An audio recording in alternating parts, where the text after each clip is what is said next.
Hey, welcome back to the Disney Plus Everyday Challenge, and today we have the Christmas Pact. This is an hour and 25 minutes long. It is from 2018. It's one of the older ones in our collection that we've been watching so far. And it is, yes, it's a Lifetime Channel movie. Lifetime Channel Christmas movie. You know, that those kind of films that are released around this time of year that pretty much have all the same purpose and structure. It is comfort food, Christmas comfort food, as I've discovered, for many people who, you know what, I'm not make. I don't want to make fun of anybody for watching them. I've done that in the past. I've mocked people for just watching these types of things, whether it's on the Hallmark channel or the Lifetime network or whatever other channels that do these kind of marathons, these non-stop, endless. I think Freeform sort of does this too. I think, but they're also owned by Disney, and I guess Lifetime is owned by Disney. They have all the movies. It's just the kind of thing that people will watch during this time of year when all sorts of chaos is happening all around them. It's Christmas time. You want it to be peaceful. You want it to be fun, but there's times you just want to sit down and just go numb thinking about the experiences that yes, even though there is conflict at least 20 to 30 minutes before the end of the film, you know that everything's going to work out in the end. That is one of the structures, one of the main elements of the structure of these types of films. It is two people coming together, often people who don't like each other at all, sometimes literally bumping into each other and spilling coffee on each other, and then having some situation that keeps them apart, but eventually realizing that whatever's bringing them together makes them fall in love. And it's usually the Christmas spirit or some sort of, you get to see Christmas can sometimes bring out the best in people, and in this case, usually Christmas makes you see people in a different light. They're like, oh, you know what? You seemed like a jerk 15 minutes ago, but now I see that you, one of your parents has passed away, and you really take care of your child, being a single dad. Isn't it great that you're like a caring person with depth and not just this surface level thing that I thought you were? So that's essentially the gist of how these things roll out. This one's a little bit different in the fact that the Christmas Pack is about two best friends, and they are constantly being told, even when in their younger years, could something work out between them? Their friends, their best friends, tell them, you don't fall in love with your best friend. Kind of counterproductive, I think. I think if you really love somebody, if you were going to have a relationship with somebody, I would think that they would be your best friend in life at that point. To make you want to propose, to make you want to accept that proposal, how are you, whatever side you are, you would hold that person in higher esteem than anybody else in your life. I think that's the way it would work out. You just don't do it because you're, trying to acquire land and getting permission from her father, and it's none of that stuff. There's a dowry involved. No. At least in this modern sense, you get married, hopefully, because you're in love, and that you want to spend your rest of your life with each other, and that person would be your best friend. Maybe. In this case, we have Sadie and Ben, and we see them, the first time we see them, it's 1987. They are 8 years old. Yes. They are, through thick and thin, there's not even a thought of romance in this case, but they love Christmas. Not unnaturally, but I'm just, they're kids, but they have a passion for Christmas. And so they make this pact in front of this Christmas tree where they exchange gifts, they recite a curse. I don't know. No, they recite a spell. They recite some sort of wish, actually, that Santa will grant their wish, their greatest wish, and yeah, it's usually it's just sweet. It's cute, and and so we catch up with them every few years. In fact, in the first two times we catch up with them, it's 10 years later. It's 1997, and they're teenagers at this point, hanging out watching Christmas movies with their friends, who also are the ones who are giving them bad advice, and basically turning this into an hour and a half movie as compared to something that would have been resolved in 20 minutes tops. They would have realized they were great for each other. would have probably fallen in love, and there wouldn't have been that weirdness toward the end of the film that they would have to recover from and then resolve, and then true love forever. Now, in this case, when they do sort of realize there could be something happening, well, yeah, their friends call it off, and they listen to them. We follow up 10 years after that in 2007, and they're adults now. Sadie's been traveling the world. Ben is holding down the fort in Newburgh. I believe it's Oregon. I'm not sure. It's in the Pacific Northwest. Even though they have to fake a lot of the snow. There is actual moments where I can see snow-covered bushes that are cardboard. Yeah, or foam board or something else, but they're two-dimensional, and they are in the foreground. And I believe in 2018, they just weren't thinking anybody would ever watch these things on a screen of any type that would have been so high resolution. Not that mine is the highest resolution at all. It's not even 4K, but it would be on such a resolution that you'd be able to tell the difference. And you almost don't. There's certain elements, there's certain like snow mounds and bushes that when the camera moves past them, they get way too two-dimensional, and you realize it's fake. What are you going to do? You can't make it be snowy and cold year-round. They probably shot this in September. So either way, that's not the big problem. But if you watch this and you can catch it, go ahead and say so, or what point you saw it in the movie. I only saw it late in the film. So anyway, we catch up with them in another couple of years, and they each kind of... Ben is totally into her, but he won't admit it. Everybody else's lives are moving on. Ben has, gone from working in his mom's tree, like plant nursery kind of thing, and also he's missing a parent. Just the way it is. All these kind of movies always have to have a parent that's no longer with them. I think at some point we lose her, but it's just in a line of dialogue that, oh, mom's not around anymore.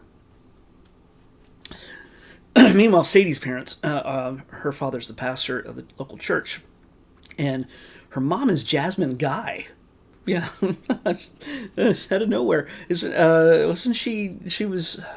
What comedy was she in? She was in so many different things. She's in Harlem Nights. I'm trying to think of the other things I've seen her in. But what TV show is she in? Why can't I think of the name? Either way, you know who Jasmine... If you know who Jasmine Guy is, you know who I'm talking about. By the way, I think for most of this film, Jasmine Guy, her mom and dad, and Ben's mom... None of them age for like 20 years at all. They don't age. They don't spend any money on a budget to age anybody up, except for our main characters. Of course, there's little kids playing them at 8, but when they're teenagers in the 90s and in 2007, and then the only way you know that they've aged or changed at all is Sadie's hair. Her hairstyle changes a little bit, which sort of reflects whether she's 18 or 28 or 30 something, and then keep going. Eventually they do slow down the time gaps so that it's just 2 years later than 1 year later. I'm going to spoil a lot of stuff in this. It's not really important that if you're going to watch this, come on, seriously. You know how it's going to work out, no matter what I tell you. Ben actually moves on after being what seems like celibate for way too long.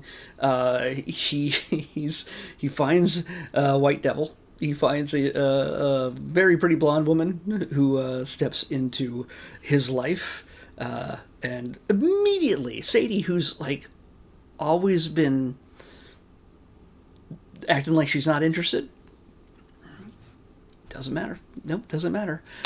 She suddenly feels really trepidatious about Ben finding this new girl. But even like years before, right when Ben was about to tell her, this is the ridiculous part. They catch up. They have the normal friend conversations. They care for each other genuinely. It's not just like, oh man, I want her, but or him, or it's not just that. They genuinely care for each other. They are actually friends. It's not just sort of romantic frustration between them where they can't say what they feel. At one point, he's like, "Hey, did you even meet anybody special?" She's been traveling the world. She was in Australia, and she admits that, oh yeah, she met a really nice guy named Liam, who's not a surfer. He is a fireman, and and he shows up again. The only time they get together, is at Christmas time. They make the pact to meet at that Christmas tree. They have every Christmas Eve to make a new wish and exchange gifts and everything else. They do that for years and years and years, even though there's large gaps between her visits for a number of years. When she finally comes back, and it looks like Ben's going to finally admit that he likes her. Guess in that moment, it's so ridiculous. Liam pops out of a corner with his Australian accent and didgeridoo and whatever. She's like, "Hey, I thought we had the greatest connection. I came from around the world, and I found whatever this little tiny town is, and I showed up at the exact same moment your best friend's about to say, let's be together, and I am going to ruin that." And playing guitar that I randomly grabbed from a stranger in front of the choir at some point, and then we'll play carnival games against each other, and Ben gets way too competitive and then also just feels too dejected to do anything else because he waited literally 10 seconds too long. It's embarrassing. So, but again, we get to, each of them, nothing is timing right between the two of them. Speaking, by the way, I wanted to make it clear here, Kyla Pratt is Sadie, and Jared Joseph is Ben. Kyla, you may recognize as the voice of Penny Proud from the Proud Family animated series. She's done a bunch of other things, a lot of animated voices, but Penny Proud is probably, for Disney fans, probably the most recognizable character that she's played. So yeah, I just had to bring that in there. I realized it as I was looking at her IMDb, and I was like, oh, there you go. That's a big Disney connection right there. So yeah, there's lots of little comedic moments. There's that absurd moment with Liam. And Ben's new girlfriend, ultra blonde Stephanie Bennett, plays Hannah. Her job is, one, to be just sweet and pretty, and to tell everybody, especially Sadie, how cute she is. Oh, that's so cute. Oh, they're cute. You're so cute. Nothing against Stephanie. Nothing against her. I'm just saying that seems to be the extent of her character, and she's the only one who was brave enough to speak it aloud when she realizes that Ben really, even though he's going to move into the city to live with her, even though he's always with previous girlfriends, has always found an excuse not to be with them for the dumbest reasons. Oh, her favorite holiday is Valentine's Day and not Christmas? Get out of here, lady. That's kind of the way Ben is. And again, he and Sadie connect on every level. It's kind of hilarious. It's almost too good. I've had that kind of situation, actually, personally, with a girlfriend, with a best friend, and we always thought, you ever have that other pact that you make when you're like, hey, if we're 70 and single, we should totally get together. It's that'll never happen because it's so far in the future and we'll never be 70 years old. So, yeah, I had that kind of thing with her. And whenever she was dating, I was into her. And then whenever I was dating and she was single, she was totally into me, and kept getting those lines crossed. And yeah, that's an actual thing, and there probably has been made a movie or so about that. So, but it doesn't have to be a Christmas movie. Our most infamous time took place over Thanksgiving, but that is a story I'm not going to tell here. If you're watching this, you know who you are. Anyway, so this. I also did make note that Sadie is a trooper. if I was Ben, even as a kid, I would have been totally in love with her, because whenever they read their Christmas wish list aloud, like what I want for Christmas, as part of their little pact ceremony thing they do, she's always asking for Star Wars stuff.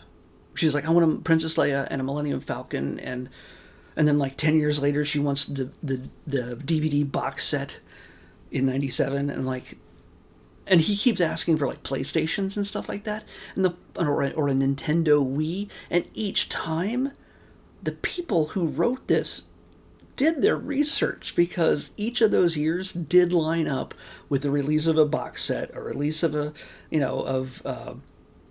the PlayStation and the Wii, just all that stuff. Now, she was asking in 1987, she was asking for Millennium Falcon a little bit too late, because they were really not producing much stuff anymore. But the point is there. I would have fallen in love with her right there and then, if I had known a girl that was asking for a Millennium Falcon for Christmas. I didn't know what love was, but I would have fallen in love at that point. So, yeah, are you going to get the betrayal about 20 to 30 minutes away from the end of the film? Yes, in a sense. It is the thing when Sadie comes home and she's kind of thinking she's going to come home, and she realizes that even though he's got a girlfriend that they've been together for at least a year, because between 2009 and 2010, they'd been dating for almost a year, Hannah and Ben, and they were getting really serious. And Sadie's about to come home because she doesn't have that job anymore that takes her around the world. She wants to kind of figure that out. Gonna figure it out, Sadie? But it's all that frustration where she's finally kind of moving back, and he's like, you know what? I think I'm just going to sell the nursery and I'm just going to move to the city and do all the things I said I would never do, and leave this town. And by the way, her parents are also retiring. Her father's retiring as a pastor, and they're moving to Palm Springs. Sure, why not? So everything's kind of falling apart. Just, everybody's kind of moving away from Newburgh, and she wants to come home. And so it's kind of all falling apart for her. And when he finally says, oh my gosh, she finds out inadvertently that he's moving in with Hannah, and they're going to the city, closer to Portland or something. And that's the betrayal. That kind of is the breaking point for both of them. And they almost do kiss at one point, but that is something that throws them both for a loop. There is one kind of cool scene where the moment after that happens, or the day after that kind of happens, they each call their best friends, who are now a couple with a child, and they just keep the transitions between these phone calls is really deftly handled. Like the panels keep sliding between each character, and the conversations cross over as they talk to each other over the phone, and yeah, it's kind of neat. It's kind of neat they did this. They didn't have to do that. And yeah, they skimped on the snowy bushes and stuff, but not on the editing. Not on the transitions. That's kind of neat. So yeah, it's your standard thing. It's they fall for each other. They never admit it. Betrayal. Somebody figures it out. They get together again. Happiness. There's a nice little twist at the end. I won't spoil. That is actually pretty sweet. Both of them, as part of the gifts they give each other, that kind of culminate into something that's a whole lot more meaningful than just, hey, you know what? I've loved you this whole time. Let's be together now. There's a little bit more to that, and which is kind of neat. So I have to admit that. I will tell you that the acting of the children, I don't ever have really high expectations for the acting of any children in most films, much less soap operas or made-for-TV movies. That's all I'm saying. Just, no. This is Christmas Eve cantata, Joseph and Mary, and somebody's playing the sheep or a wise man level acting. Yeah, it's not good. It's not good. Nothing against them. They're kids.